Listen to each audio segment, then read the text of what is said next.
Week 4, Part 2, 7.1 Self-Review and Self-Direction, 8.1 Feedback and Grading. 7.1 Self-Review and Self-Direction. As a part of Project 1, we will practice self-review on our literacy narrative using USF Rights. Your instructor will help you navigate USF Rights, and this reading will help prepare you to complete the process. Including self-review as an assignment makes an often unspoken and unassigned step in the writing process explicit. Self-review provides you with the opportunity to read your submission closely and critically, which we don't always give ourselves time to do before we submit. During this close review process, most students generally catch many of the errors or omissions that would impact their grade. Many students even realize that they knew much of what needed to be done, but simply had not read the paper critically with the reviewer's eye and intention. Practicing self-review also teaches you how to review and revise your work independently so that when you are in courses that do not require this step as a submitted part of the process, you will know how to review and revise independently, and you will understand the value of each. Seeing the result of comprehensive review and revision and recognizing the impact it can have on grades makes most students aware of the value of planning for this level of review in the initial writing process. Submitting stronger work to your instructors and peers will not only improve your grade, it will help build confidence. You have already completed an outline and used the checklist as part of your process for creating your literacy narrative. Now that your literacy narrative is complete, you will begin the process of reviewing and revising your assignment for submission. While it may seem like revision is a quick final step in the writing process, it can and should be given significant time, as much as 25% in your overall plan. The amount of time needed for researching, outlining, and writing can vary greatly depending on the assignment, but revising, rethinking, and rewriting are always necessary. Because revision follows the earlier steps in the process, it runs the risk of being overlooked simply because you run out of time. Including time to revise your writing will have a significant impact on your process and product in this class, and beyond, because revision is often the most important step in the writing process. If reading is the foundation of the house you are building when you write, revision is the roof, and having a house without a roof in Florida means you will end up wet and sunburned. Self-review is the first formal step in the revision process. It is a close reading of the submission for both sentence level and formatting concerns, as well as the higher order expectations, HOCs, of the assignment. Self-review is guided by what you want to read the submission for. Ideally, the major elements and the criteria expected in the assignment, but other aspects can be emphasized. The best way to approach self-review is to read through your final draft at least twice and to make edits and comments throughout the doc or in any space you want to compile your notes and edits. The first read can look for sentence level edits and corrections and comment on items included in the checklist. See 6.2 with close attention to elements such as reference page, including the number and type of sources as defined by the assignment guidelines, and all elements of formatting, as well as paying close attention to grammar, spelling, mechanics, and any other patterns you know you are likely to need to catch in an edit based on your personal patterns noticed in early drafts. And don't forget that if you find yourself looking up resources to answer a question you may encounter on something like commas, keep the resource you use, preferably something ending in an edu, for the self-directed resource submission. Question 4.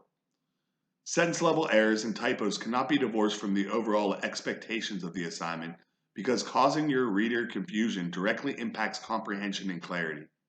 In other words, while you will not fail for forgetting one comma, a pattern of misused commas is no longer about commas but becomes about clarity.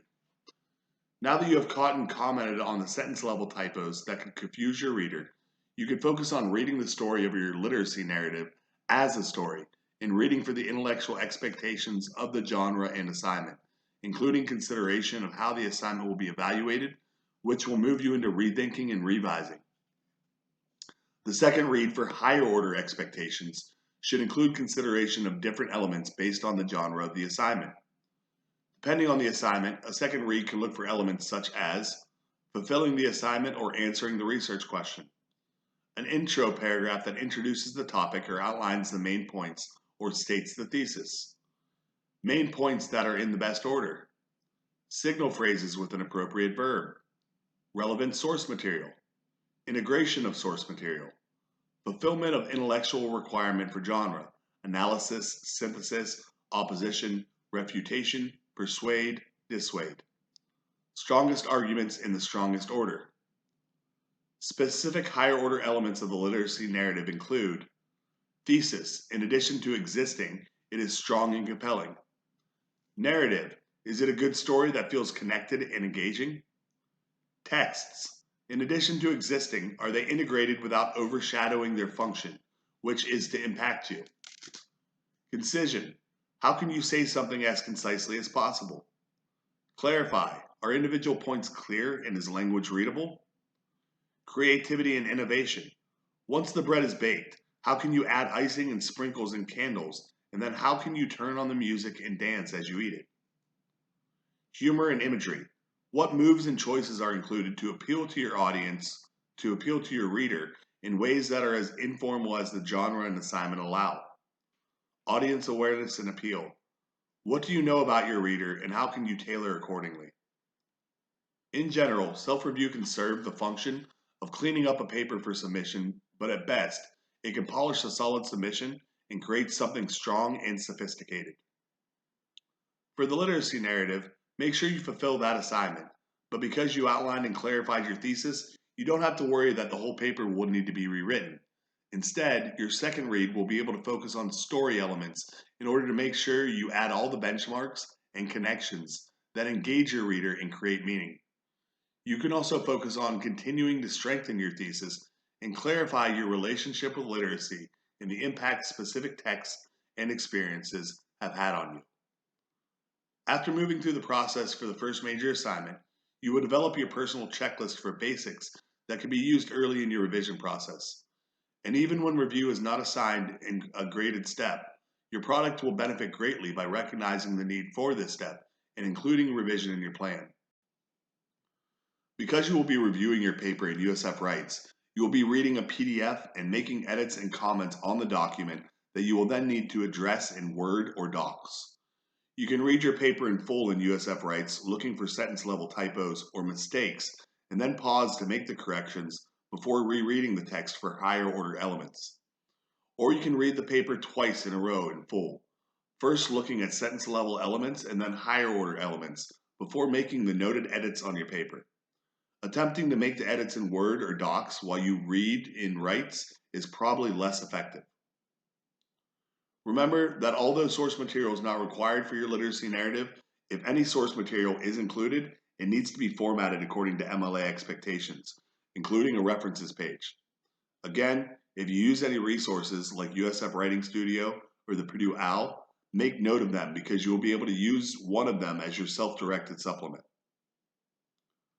For our literacy narrative, you will be reading your paper with the rubric that your instructor will use to provide feedback, which is very valuable and genuinely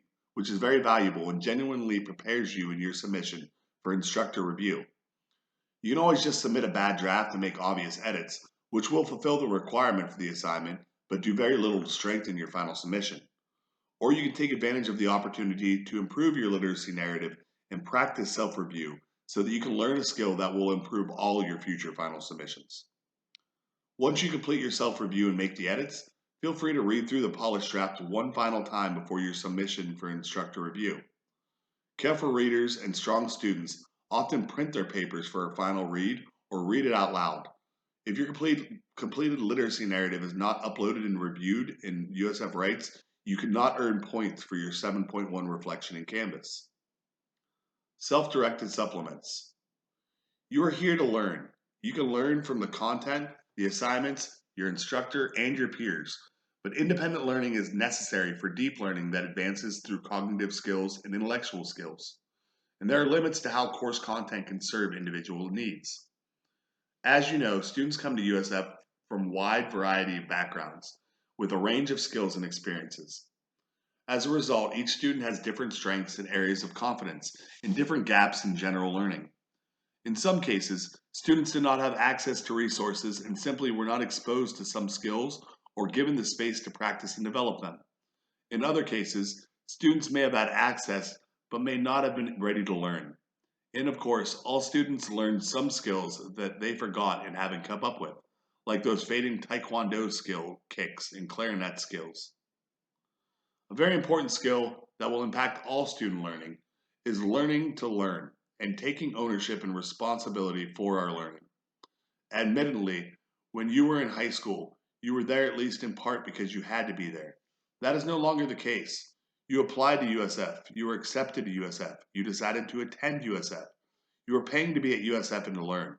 You even signed up for this class. In other words, you're already taking ownership and responsibility for your learning. Another important way to take responsibility for your success is to recognize the areas where you can improve and locate the resources to supplement your learning. Maybe you never really understood semicolons and just avoided them because you didn't want to ask. Or maybe you still aren't sure how to hyperlink, but haven't taken the time to watch a video and learn how. You may not realize it, but much of your learning is already independent. You learn from your instructor and your peers in a number of ways, but deep learning occurs individually. When you read alone or struggle to understand your math homework, you are learning independently. Learning will often include others and other means, but to really get something, you have to sit with something. And you know no one can do it for you. You may not realize it, but much of the learning is also self-directed. When you become aware of the fact that you don't know something you want to know, and you find and watch a YouTube tutorial, you are directing your learning. Self-directed learning requires being able to recognize what you do and don't know, and being aware of how you can learn what you don't know and evaluate your learning. Over the course of Project 1, you probably learned a number of things you didn't realize you didn't know, and you probably realized you do know a lot of things you weren't sure you did know. Hopefully, the source content and instruction provided information to deepen your understanding of some things you did know, and to introduce you to some things you didn't know. There is no way, however, that everything you could learn was learned along the way. If you are aware of what you know and don't know, you will know that there are some areas we covered and some skills we practiced that you still feel uncomfortable with, whether or not they were included in the material. The best answer, then, is for you to direct your own learning. To do so, start by thinking of something you learn but want to know more about, or something you feel like you didn't really get, or even something you think was overlooked completely. Then find a resource that will help you learn that thing. Feel free to use the library or other campus resources or online options that include technology tutorials and other options that can improve your overall ability to perform. Also, feel free to use the internet to find credible resources in any form. Resources from institutions of higher education are probably a strong place to start. Supplemental resources that allow you to practice through activities like quizzing can also help you evaluate your learning. Including this assignment in conjunction with self-review is intentional because it allows you to locate resources for questions that come up as you review and revise your literacy narrative. If you aren't sure how to include clear transitions, Google it. If you don't know exactly what makes a sentence a complete sentence, or if you know in theory but couldn't explain it to a friend, look it up. Take this opportunity to learn something useful. Once you find and engage a supplemental resource, share the source and what you learn from it with your peers by uploading your assignment. Supplemental resource, video on self-review and handout on self-review. Assignment 7.1. Number 1. Upload and review your paper using the tools and feedback rubric in USF Writes. After you complete your self-review, write and upload one paragraph discussing what you learned from reviewing your paper and how you plan to edit your submission in response to the review process. Number 2, list 3 sentence level edits or changes you made after self-review, with the original sentences and the revised sentences. For each, describe the typo or error or improvement, why you made the change, and how it strengthened your literacy narrative. Number 3, list 3 higher order revisions you made after self-review, with the original sentences and the revised sentences. For each, describe the revision, why you made the change, and how it strengthened your literacy narrative. Number 4, link and summarize one supplement or resource from beyond the content readings that you engaged at any point in Project 1, and explain what you learned from the resource and why it will stick. 8.1, feedback and grading. Congratulations on completing and submitting your literacy narrative. Hopefully you enjoyed the experience and see the value of the skills you have practiced in collaboration with your peers. The literacy narrative is a written product that has value in and of itself, but the overall process of learning and the effort you put into the experience cannot be valued based on the product alone. We recognize that your work extends beyond the product that represents the concrete culmination of your work. In order to value both the product and the process as part of your performance, your grade on the literacy narrative will be informed but not limited to the instructor review that evaluates your submission and provides feedback to advance your learning. Feedback. Feedback will occur in USF Rights, and the task-specific rubrics will inform your instructor's feedback. The main goal of the rubric is to provide formative assessment in the form of actionable feedback on your submitted product. The intention of the actionable feedback is to provide you with an overview of your work that highlights some of the successes and notes some of the opportunities for improvement. The goal is not to copy edit or line edit your paper in search of typos that are tied to a 1-point deduction. Instead, the goal is for you to receive support in the continued process of your learning that directs you to opportunities to improve your products in the future. Self-review allows you to have practical experience with the rubric that will be used by your instructor. The literacy narrative feedback rubric, see in the Project 1 overview, includes 4 categories that frame major expectations of the product: introduction, structured narrative, integration of content, and conventions. These 4 categories are drawn from the content that define the literacy narrative across all the readings within Project 1. The text included for each of the 4 rubric criteria provides an overview of what determines the performance in that category. The available performance range in the feedback rubric is exceptional, great, meets expectations, requires development, significant development required, unsatisfactory or incomplete, and 0. And the descriptions associated with those performances are intended to help students understand the rubric feedback. While those categories and that range cannot encompass the overall value of your performance across the writing process, they do help you locate areas where you are excelling and areas where you can concentrate your efforts in order to learn and improve. Feedback on the literacy narrative will be available before the end of conferences next week. Grading. Grading is the process of assigning points. Project 1 is worth 360 points total, most of which have already been assigned based on the submission of attached assignments across a term. The literacy narrative is worth 50 of the 360 points. The feedback you received in USF Rights using the feedback rubric does inform the overall grade, but the grade on the literacy narrative is not limited to the feedback on the product. In order to value the effort you put into the writing product, we have disconnected the process of providing feedback on the product from the overall grading process. Grading the literacy narrative in the 50 points that result from the grading process is designed to allow space for considerations that move beyond the product and include the overall performance and the elements that don't necessarily show up in the product or that can't really be narrowed to a rubric.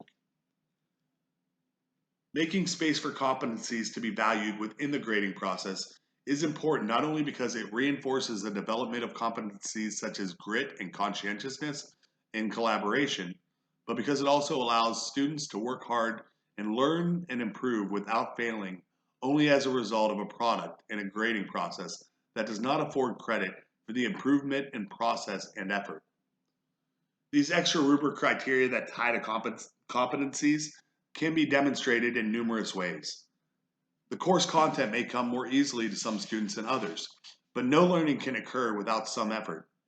As a result, in response to some tasks, effort can be demonstrated by asking for help when it doesn't come easily, or by offering help when it does.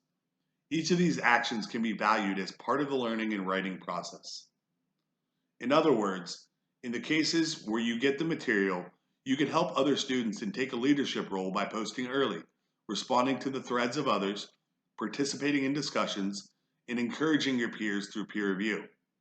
And in the cases where you have to struggle to really understand and operationalize the material, you can contact your instructor with questions. You can ask for help from your peers. You can make an appointment with the writing studio. You can look up online resources. Or you can make an appointment to meet with your instructor during office hours. All of these actions matter and deserve to be credited and reinforced through the final grade. You should know that your instructors value you and that this process will help you develop the foundational competencies that matter in all areas of learning and life.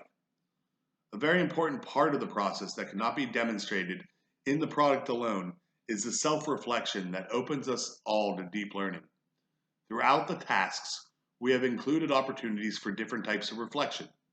And here we provide an opportunity for reflection in the form of self-assessment of your literacy narrative as a product and a process. The goal is not simply for you to say that you think you did a great job and that you tried super hard. The goal is for you to recognize the places where you put in effort that was valuable or where you can make shifts in the future and take advantage of opportunities to learn and to develop the competencies that will foster learning. These interpersonal and intrapersonal skills and your ability to assess your deployment of these skills will impact your success across USF and beyond. In order to identify the ways in which your efforts across Project 1 extended beyond the construction of a product, answer the following questions listed below for Assignment 8.1. Answering these questions will help you see that you put in work that extends beyond the product and the page, and that your effort impacts both the product and the process. It will also help you identify spaces where you can add attention and effort in future projects. While the feedback based on the literacy narrative feedback rubric will be available to you through USF Writes, and your instructor will take that feedback into consideration when determining your grade on the literacy narrative, your effort and your ability to assess it and its value will also be taken into consideration as part of the 50 points designated for this task. The grade will be assigned in Canvas after completion of feedback in USF Writes and review of this task, which should be near the end of the conference week and before the Project 1 debrief the following week. Your answers will be uploaded as an assignment instead of a discussion thread, so only your instructor will be able to provide feedback. Assignment 8.1. After you have uploaded your literacy narrative to USF Writes, upload your answers to the following questions. Number 1. Did you complete all the readings? Did you annotate the readings or take notes? Did you take your time on each reading and try to comprehend and practice the content? Did you click any of the internal links and read the content? How can you engage the readings in ways that extend your learning in Project 2? In addition to reading the text, did you read them a second time? Did you listen to the audio without reading the text first? Did you listen to the audio without reading along with the text? Did you listen to the audio instead of reading the text? How can you optimize the combination of reading and listening to the reading for the next project? Did you submit all assignments? Number 3, did you participate in all activities? How did your engagement and effort impact your learning and your literacy narrative? Number 4, did you communicate with your instructor and take advantage of office hours? Did you use the writing studio or take advantage of any other online resources? Did you complete the Project 1 review? If so, what did you learn from engaging these resources? How would you describe the effort you put into your literacy narrative? Specifically, how did you go above and beyond the expectations of the assignment to expand your learning? How did your overall efforts beyond the assigned activities impact your learning and your literacy narrative? How did you collaborate in ways that advanced your learning in the learning of others? How did your attitude impact your product and the learning of others? How did you respond when comprehension did not come easily and when you wanted to give up? What did you recognize as a strength, and what can you do to develop specific competencies?